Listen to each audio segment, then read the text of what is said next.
Bueno, buenas noches a todos.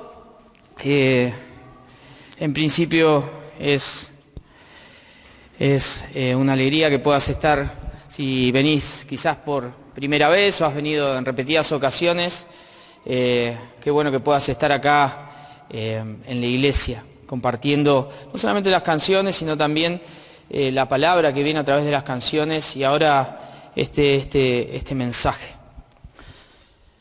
Reflexionando acerca de esto, de lo que les voy a compartir ahora, no sé si alguna vez han pegado algún volantazo. Levante la mano, ¿quién maneja? ¿Quién maneja acá? Bien, en su mayoría, todos con carné de conducir, ¿no? ¿Y alguien ha pegado alguna vez algún volantazo? Bien, Nico. Pablito me dice que sí. Allá el taxista profesional matriculado y no dice nada. ¿Alguien más ha pegado alguna vez algún volantazo? Sí, ¿no? Es una situación que es brusca, nos hace girar el volante para evitar habitualmente un incidente vial con el auto. Siempre recuerdo cuando estuve en Buenos Aires viviendo allá, estuve aproximadamente 5 años. Esto es justamente porque, muchas gracias, estuve en formación de la especialidad que tengo.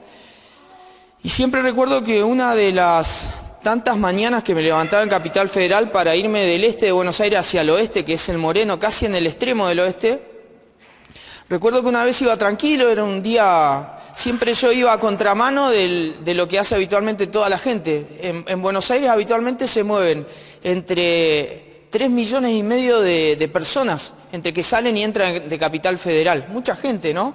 Y la autopista del oeste es una autopista muy pesada, muy cargada y a la mañana se va toda para Capital Federal. Bueno, yo venía en contra siempre, iba de Capital Federal hacia Moreno, así que iba muy tranquilo.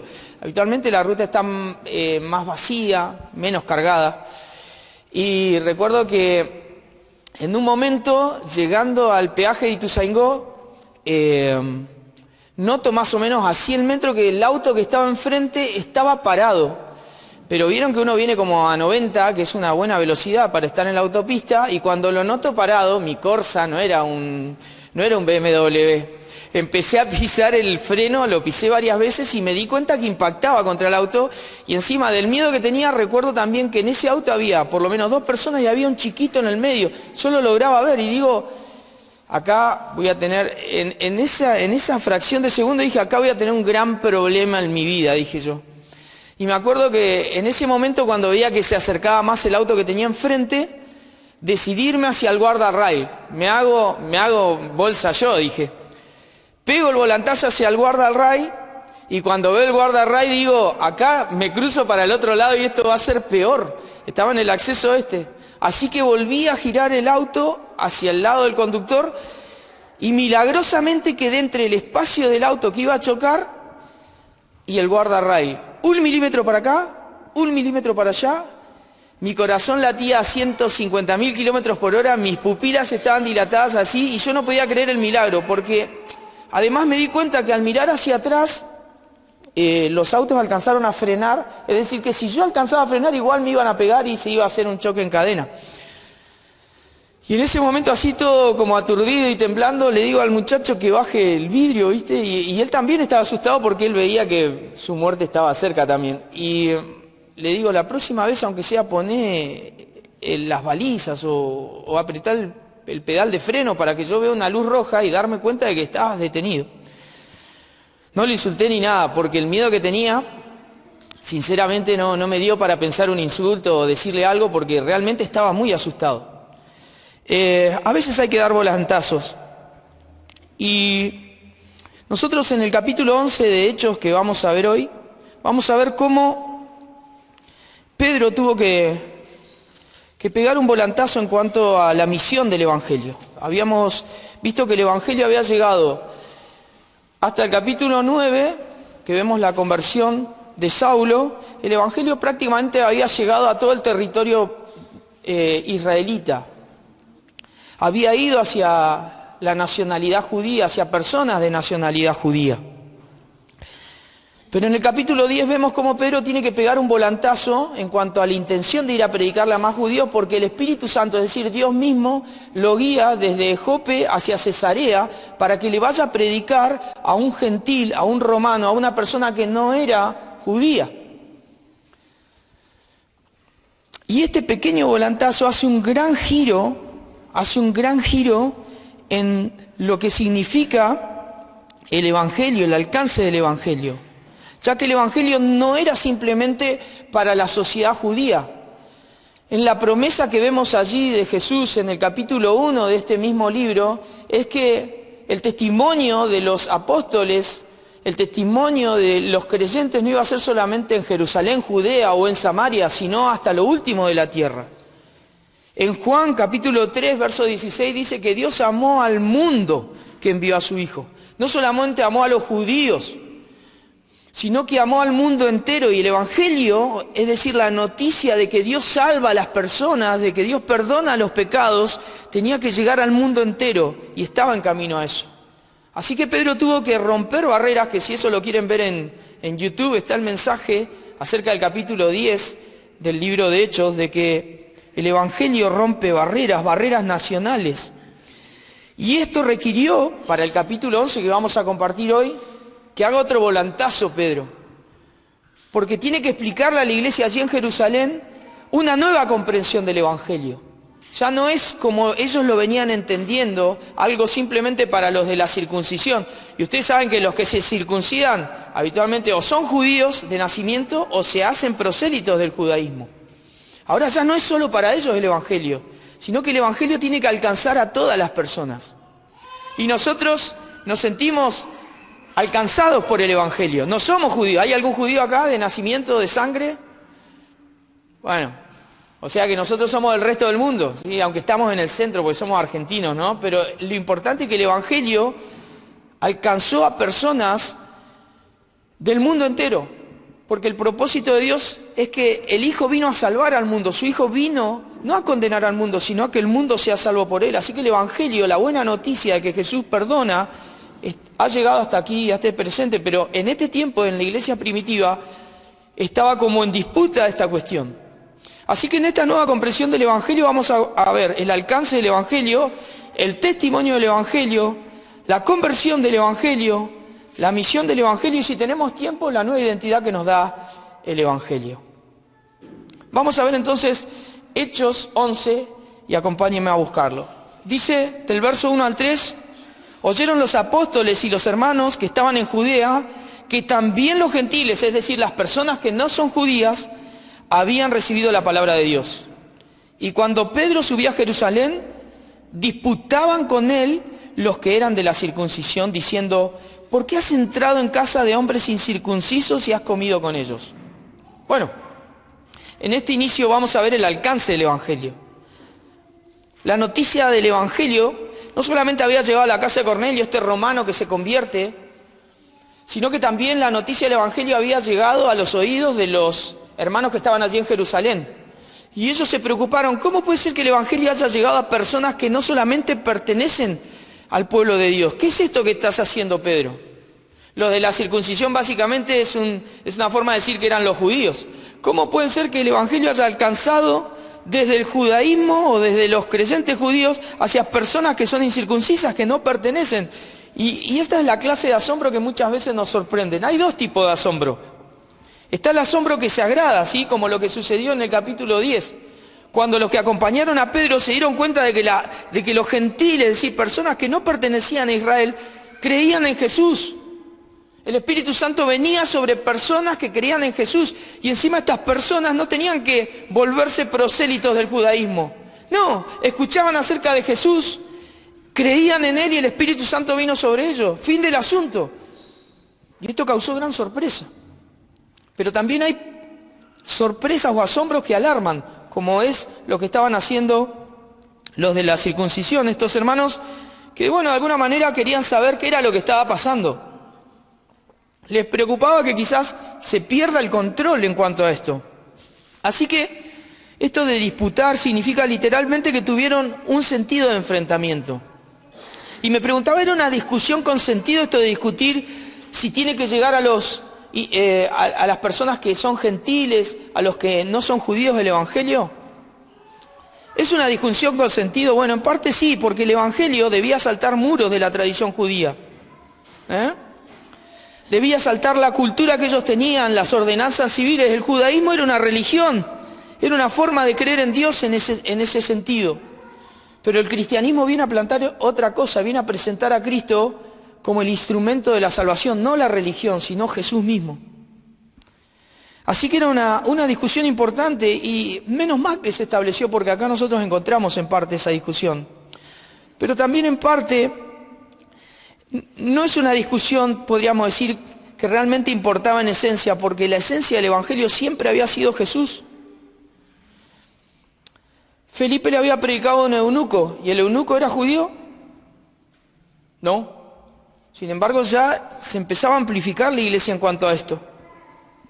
Así que, ¿cuál era el problema que radicaba en este sentido? Bueno, que justamente Cornelio y su casa eran incircuncisos. Para colmo, Cornelio era una autoridad militar en Roma. Y sin embargo, Pedro no se aprovechó de esto, simplemente predicó. Aquella casa creyó, el Espíritu Santo vino sobre estas personas, y estas personas fueron bautizadas y fueron parte de la iglesia y de la comunidad cristiana en general. Quiero hacerle notar al menos dos cosas o tres en cuanto a este pequeño detalle. Primero, Pedro obedece a Dios y esto resultó en conversiones. Pedro siguió la guía de Dios cuando fue a predicar el Evangelio. Él iba con la intención de predicarle a los judíos, pero el Espíritu Santo le indicó de que tenía que ir a la casa de un gentil. Y no solamente habló con Pedro el Espíritu, sino que un varón de Dios habló con Cornelio, el incrédulo.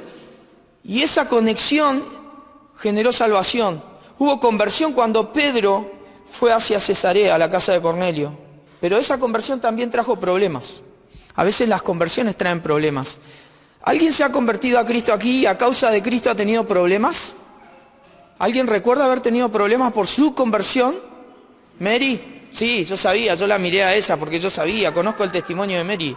Pero muchas personas que conocen a Cristo tienen problemas. Y Pedro, predicando el Evangelio, también tenía problemas. Y los tenía con la iglesia, había que hablar. La religión muchas veces se trata de poder. Hombres religiosos habitualmente ajustan sus sistemas para ejercer dominio sobre las personas. Muchas veces en las iglesias evangélicas, muchos pastores se abrogan el derecho de decir cosas y de reclamarle a la gente el dinero, ¿no? Hace poquito escuché el testimonio de alguien que se llamaba pastor y hablaba este testimonio acerca de una de sus, una chica de la feligresía, o sea, de la membresía de la iglesia, se había ganado la lotería, pero se ganó como 120 millones de dólares. Esta mujer, en vez de ofrendar el diezmo, ofrenda como 800.000 dólares. Y el pastor le reclama legalmente que ofrende el diezmo, que serían, no sé, como 12 millones de dólares. ¿Ustedes se imaginan eso? En principio ganarse la lotería, no es un principio cristiano. Pero lo segundo, que un pastor reclame de esa manera, bueno, a veces en las iglesias hay sistemas de poder que corrompen el verdadero evangelio. Y nosotros nos queremos alejar de eso. ¿Por qué? Porque el Evangelio se trata de lo que hicieron los apóstoles, de predicar de Jesús a todas las personas. Quizás estás escuchando este mensaje, y este mensaje también va para vos. Jesús te quiere salvar, pero también tenés que escuchar acerca del perdón que Él ofrece. El Evangelio no es un llamado a alcanzar todo. No es un llamado simplemente a construir la vida con lo que sea. No es un llamado a la popularidad. El Evangelio es un llamado a perderlo todo y es a seguir a Cristo. No es a la autopromoción que te da el mundo. No es a una relevancia social. No es a que te sientas que porque el Evangelio sos moralmente superior. El Evangelio no te llama a eso. Jesús es perfecto, Él es bueno, Él es santo, Él se merece todo, Él ha ganado todo y sin embargo te lo ofrece todo porque Él murió y resucitó por vos, para salvarte, para que te arrepientas, para que le pidas perdón por tus pecados.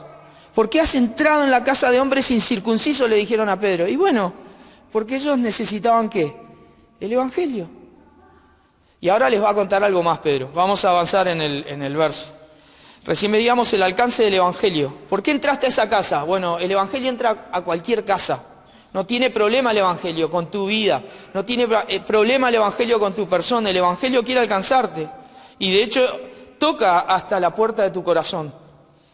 ¿Vas a abrir el corazón a la verdad del Evangelio? Eso ya es un problema personal. Y acá vamos a ver el testimonio del Evangelio, porque dice, entonces comenzó Pedro a contarles por orden, es decir, empezó a recordar las cuestiones y comenzó a contarles lo que había sucedido diciendo. Y acá frenemos. Esto se lo voy a mencionar yo. En principio hay una respuesta de Pedro, porque le dice, hermanos, esto no fue plan mío. Todo comenzó mientras yo estaba orando. Fue en ese momento en que Dios me dio una visión, donde yo pude percibir que desde un lienzo bajaban alimentos puros e impuros ante mí, que soy judío. Y Dios me dijo que de esos animales yo mate y coma. Y el argumento de Pedro fue, hermanos, yo estaba como ustedes, los entiendo de alguna manera. Yo entiendo que ustedes estén turbados por esta realidad de que el Evangelio ha llegado a personas que no pertenecen a nuestra cultura ni a nuestra religión, pero el Evangelio fue evidente hacia esas personas. Dios me pidió a mí que yo coma de esas cosas que pertenecían en parte a nuestra tradición, pero también había de ahí animales que no pertenecen a nuestra tradición, que son impuros. Así que como buen judío, yo me opuse a lo que Dios me pidió. Y Dios me dijo a mí que no llame a ninguna cosa común inmunda lo que Él ha purificado. Por eso este es el fundamento de Pedro. Dios es Dios. Y 3 veces hizo lo mismo, diciéndome que yo no llame común lo que Dios ha limpiado. De esa manera Pedro se está dando cuenta de que él no debía menospreciar aquella nueva comunidad de creyentes simplemente porque eran gentiles, porque pertenecían a un pueblo que estaba ajeno a los pactos, como dice Pablo en Efesios. Lo que realmente contamina no es la comida. Jesús lo enseñó allí en Mateo 15, cuando dice que lo que comemos no contamina, aunque lo comamos con manos sucias, porque lo que comemos entra por la boca y ¿para dónde va? Para el inodoro, ¿sí? Lo que contamina al hombre no es lo que entra por su boca, sino lo que está dentro de él y sale por la boca. Eso es lo que contamina al hombre. Lo que ninguna tradición pudo cambiar, Jesús sí lo cambió. Jesús sí lo cambió. Cuando Jesús hace limpio todos los alimentos, en ese momento, en Marcos o en Mateo 15 lo puedes leer, Jesús estaba demostrando que vendrían nuevos tiempos donde personas que antes no pertenecían al pacto serían ingresadas al pacto de Dios, a este nuevo orden que es la iglesia, donde hay judíos, pero también hay gente que no es judía, como nosotros. Así que Pedro responde de esa manera a la pregunta reflexiva que habían tenido los hermanos. El testimonio del Evangelio que hace Pedro es decirle, yo estuve con ellos y me di cuenta de lo que hace el Evangelio. El Evangelio no hace acepción de personas. El Evangelio encierra 2 universales al menos. Uno, que todos somos ¿qué? Pecadores. Y el segundo, que todos podemos creer en el Evangelio. Así que son 2 universales. Esas 2 cosas sencillas son las verdades esenciales que pueden salvarte. Ahora vamos a ver la conversión que hace el Evangelio. Porque dice desde el verso 11, dice así, y aquí luego llegaron 3 hombres, él contando lo que pasó, a la casa donde yo estaba, enviados a mí desde Cesarea, y el Espíritu me dijo que fuese con ellos sin dudar. Fueron también conmigo estos 6 hermanos, ya les llama hermanos, ¿sí? Ya no hombres, y entramos en casa de un varón, quien nos contó cómo había visto en su casa un ángel que se puso en pie y le dijo, envía hombres a Jope y haz venir a Simón, el que tiene por sobrenombre Pedro. Él te hablará palabras por las cuales serás salvo tú y toda tu casa. Y dice, y cuando comencé a hablar, cayó el Espíritu Santo sobre ellos como sobre nosotros al principio. En definitiva, él les dice, yo tuve un sueño, Cornelio también tuvo una visión, obedecimos ambos, porque él mandó hombres a buscarme, pero yo no resistí al Espíritu Santo. Yo me dejé guiar por Dios. El Espíritu Santo me dijo que yo vaya sin dudar, básicamente no la pienses tanto, Pedro, anda a Cesarea porque allí hay personas que necesitan escuchar el Evangelio para recibir la salvación. Esto de recibir el Espíritu Santo es recibir a Dios mismo en el corazón. El tiempo siempre está en control de Dios y esto es muy importante. El Evangelio te llega en este tiempo y el tiempo hasta hoy, la oportunidad que Dios te está dando para escuchar esto es una oportunidad que está bajo el control de Dios. Pero Dios también te da la responsabilidad que creas en el sentido de que no juegues con el tiempo que Dios te está dando. Cornelio obedece, así que va a buscar a Pedro, pero también el resultado del Evangelio está en control de Dios. No solo el tiempo, sino el resultado del Evangelio. Qué bueno sería que aceptes a Cristo. ¿Sabes por qué? Porque eso indicaría que todo lo que has vivido tenía un significado hasta hoy. El encuentro tuyo con el Señor, el encuentro tuyo con Dios. Es un encuentro personal, aunque estés rodeado de personas. No importa, tu encuentro con Dios será el punto de reflexión, el antes y el después de tu vida. No hay como ese punto en la vida del ser humano. Cornelio, un centurión romano, confiaba en Dios, pero necesitaba escuchar el Evangelio por la boca de Pedro, el testimonio de Jesús, el Jesús que salva, para entonces creer. Y claro, Lucas, el escritor del libro de Hechos, nos dice que el Espíritu Santo vino sobre ellos. Pero ¿qué pasaba? Mientras Cornelio escuchaba de Jesús, iba creciendo. Su corazón se iba inflamando de la fe. Ese fuego que está por dentro iba encendiendo ese corazón. A tal punto de que la confianza que no se ve se tradujo en ¿qué? En que el Espíritu Santo vino al corazón de Cornelio y a la casa de Cornelio, que estaba deseosa de conocer a Jesús. Creyeron sin decir nada. Creyeron de todo corazón y el Espíritu Santo vino sobre esas personas. El Espíritu Santo viene sobre los que creen. Entonces dice el verso 16, entonces me acordé de lo dicho por el Señor cuando dijo Juan, ciertamente bautizó en agua, mas vosotros seréis bautizados con el Espíritu Santo. Si Dios pues le concedió también el mismo don que a nosotros que hemos creído en el Señor Jesucristo, Pedro dice, ¿quién era yo para que pudiese estorbar a Dios? Entonces, oídas estas cosas, callaron, dice. Ahí literalmente significa que dejaron de argumentar. Eso significa literalmente. Y glorificaron a Dios diciendo, de manera que también a los gentiles ha dado Dios arrepentimiento para vida. Miren, Juan el Bautista venía predicando acerca del don del Espíritu Santo. Allí en Lucas 3:16 se nos dice que Juan contestó a sus preguntas diciendo, yo lo bautizo con agua, pero pronto viene alguien que es superior a mí, refiriéndose a Jesús. Tan superior que ni siquiera soy digno de ser esclavo de él y desatarle las correas de sus sandalias. Él, refiriéndose a Jesús, los bautizará con el Espíritu Santo y con fuego. Se estaban cumpliendo literalmente las palabras de Jesús en personas que no pertenecían a la circuncisión. Impresionante cómo el Evangelio se va cumpliendo de manera puntual. Y esto de que Jesús y su obra en la cruz alcanza a las personas, este Espíritu Santo que alcanza a la vida, es algo que nos debe llenar de alegría, porque en la iglesia ya no hay distinción de raza, ni sexo, ni lengua, ni estatus social. Pablo dice en Gálatas 3:28, ya no hay judío ni griego, no hay esclavo ni libre, no hay varón ni mujer, porque todos vosotros, los que pertenecen a Cristo, los que tienen el Espíritu Santo en el corazón, los que han creído en Él, sois uno en Cristo Jesús. Ahí sí está la verdadera unidad. Fuera de Cristo está fuera de Él. Pero en Cristo somos uno. No hay distinción. El don del Espíritu Santo fue recibido por creyentes judíos. Ahí lo dice Pedro. Nosotros hemos creído en el Señor y recibimos el Espíritu Santo. Pero ellos también. El Espíritu Santo vino también a quienes, a creyentes que no son ¿qué? Que no son judíos, como vos y como yo. Entonces eso produjo una gran alabanza hacia Dios de parte de aquellos que estaban en la iglesia, inicialmente en una confrontación con Pedro. ¿Cómo puede ser que esta gente que no está circuncidada y no haya venido hacia el judaísmo haya creído en Cristo? ¿Qué estás haciendo, Pedro? Simplemente fui guiado por Dios a predicarles el Evangelio. Ellos creyeron y el Espíritu Santo vino sobre ellos como un testigo fiel de que Dios los salvó. Hay algunos detalles que ya no se van a contar acá, que esos van a empezar a surgir en Hechos capítulo 15.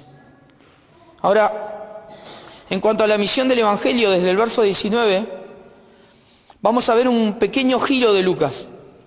Porque lo que sucede desde el verso 19 hasta el verso 30 es algo que corre en paralelo desde que Esteban muere.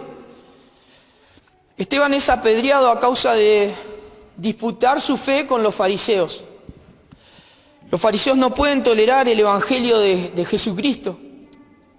Y con la autoridad que les daba el ser religiosos, lo apedrean a Esteban. Y Esteban, como una semilla, es plantada en aquel lugar, es sepultado bajo piedras, pero es un impulso para la iglesia en cuanto a la predicación del Evangelio. Y lo que vamos a ver acá nos muestra de alguna manera cómo Esteban impulsó a otros hermanos, no a Pedro, sino a otros hermanos, a seguir predicando el Evangelio. Seguime con esto que en breve termino. Dice desde el verso 19, ahora bien, los que habían sido esparcidos a causa de la persecución que hubo con motivo de Esteban, pasaron hasta unas ciudades que se llaman Fenicia, Chipre y Antioquía, no hablando a nadie la palabra de Dios, sino solo a los judíos. Fíjate, Pedro ahora estaba rompiendo este esquema, pero esta fracción nos hace volver un poquito hacia atrás. Es como que va en paralelo a la historia que yo les conté. Es en el multiverso, intentó Lucas de decirnos dos historias que van paralelas. Es difícil, pero es así. Había nuevas ciudades que evangelizar. Y lo que les mencionaba recién, en esas áreas que no eran áreas propias del pueblo de Israel, habían personas judías, pero también habían prosélitos judíos, es decir, personas no judías, pero que se habían acercado al Dios de Israel por medio de la religión judía. Así que los creyentes esparcidos desde el momento de Esteban, ellos comenzaron a hacer semillas. Eso esparcido significa lo que hace alguien que va sembrando y tira semillas. Bueno, los creyentes fueron esparcidos por Dios para predicar el Evangelio. ¿Y a quién se lo estaban predicando? A los judíos. Así que hay nuevas ciudades para evangelizar. Hay nuevos ministros que evangelizan. Acá no estamos viendo a Pedro. Se nos está mencionando a la iglesia que está haciendo la labor, ya no solo los apóstoles, sino los cristianos comunes. Están predicando el Evangelio, están hablando de Jesús. Estaban siendo perseguidos, pero utilizaban esa persecución como un motor. A veces nosotros no entendemos cómo las personas, en lugares donde se prohíbe el Evangelio de Cristo, predican más de Cristo. Ellos no piden que nosotros oremos para que Dios los saque de ahí, sino que ellos dicen, oren por nosotros para que Dios nos ayude a llevar con más claridad el Evangelio y con más valentía. Eso hace Dios. Hay nuevos ministros que evangelizan. Y evangelizan lógicamente a los judíos y a aquellos prosélitos que estaban ahí en aquel lugar. Y hay nuevos hermanos que creen en el Evangelio, porque dice en el 21, y la mano del Señor estaba con ellos, y gran número creyó y se convirtió al Señor. Así que el impacto evangelístico alcanza a muchas personas, sean judías de nacimiento o judíos por decisión. Fíjense que ya, si hay gentiles o no, hay gentiles que están recibiendo el Evangelio, pero hay gentiles que lo reciben de alguna manera en conformidad con el judaísmo. Por eso el problema que había habido en los versos anteriores que le mostré. Hay una misión del Evangelio, y la misión no solamente la está cumpliendo los apóstoles, la autoridad de la iglesia antigua, sino la iglesia misma. La iglesia es llamada a cumplir una misión en donde está colocada. Nosotros somos un testimonio, no solamente acá, no solamente cuando predicamos todos juntos, sino que somos un testimonio uno de los otros cuando estamos en el trabajo, por ejemplo. ¿Sí? Yo hablo de ustedes cuando hago mi trabajo, bien o mal, pero ustedes hablan de mí cuando hacen sus labores, bien o mal. Por eso el testimonio nuestro es un testimonio en conjunto, y nuestro testimonio debe favorecer a la realidad del Evangelio. Y finalmente la identidad del Evangelio. Porque esta noticia de que había judíos y prosélitos al judaísmo llegó también a los oídos de la iglesia que estaba en Jerusalén, dice el verso 22. Así que enviaron a Bernabé que fuese hasta Antioquía. Y cuando llegó y vio la gracia de Dios, se regocijó y exhortó a todos a que con propósito de corazón permaneciesen fieles al Señor. Porque era varón bueno y lleno del Espíritu Santo y de fe, y una gran multitud fue agregada al Señor. Y dice, después fue Bernabé a Tarso para buscar a Saulo. ¿Se acuerdan Saulo? Se había convertido en el verso 9. Porque se encontró con el Señor yendo hacia ¿qué ciudad? Damasco, muy bien. Y hallándole, dice, le trajo a Antioquía. Y se congregaron allí todo un año con la iglesia y enseñaron a mucha gente. Y a los discípulos se les llamó cristianos por primera vez. ¿En dónde? En Antioquía. La identidad del Evangelio. En principio, identidad por la fe. Así como sucedió con Pedro, en la iglesia de Jerusalén se instaura de que el Evangelio estaba expandiéndose, de tal manera que los hermanos de Jerusalén se agradaron y enviaron a Bernabé. Enviaron a Bernabé a que haga una labor en aquel lugar. Los hermanos de Antioquía estaban creciendo y entre sus filas había un hombre que llevó el Evangelio. Ahí se mencionan el testimonio de ellos. Hay una identidad que trae la fe y es importante este detalle. Nosotros muchas veces hablamos de que la fe es una creencia, debemos creer en Jesús, pero también la fe es una enseñanza. Lo segundo, la fe es una creencia, pero también la fe es una enseñanza. La fe es una verdad. Y cuando hablamos de verdad, entonces se opone a algo que no es verdad. Entonces la fe es una doctrina, pero también la fe es una práctica. ¿Querés matar la práctica? Enseñá una verdad a medias, ¿sí? Por lo tanto, para que la iglesia se mueva bien, la iglesia que está identificada por la fe, también identifica a un hombre que es a Bernabé. Y Bernabé, ¿cómo se llamaba Bernabé? A ver, les pregunto, ¿cuál era el nombre real de Bernabé? Bernabé se llama José, ¿sí? Y eso está en el verso, ya se los digo, en Hechos. Bueno, no lo tengo acá, pero es verdad que se llama José. Y fue puesto, el nombre le pusieron Bernabé a él, ¿sí?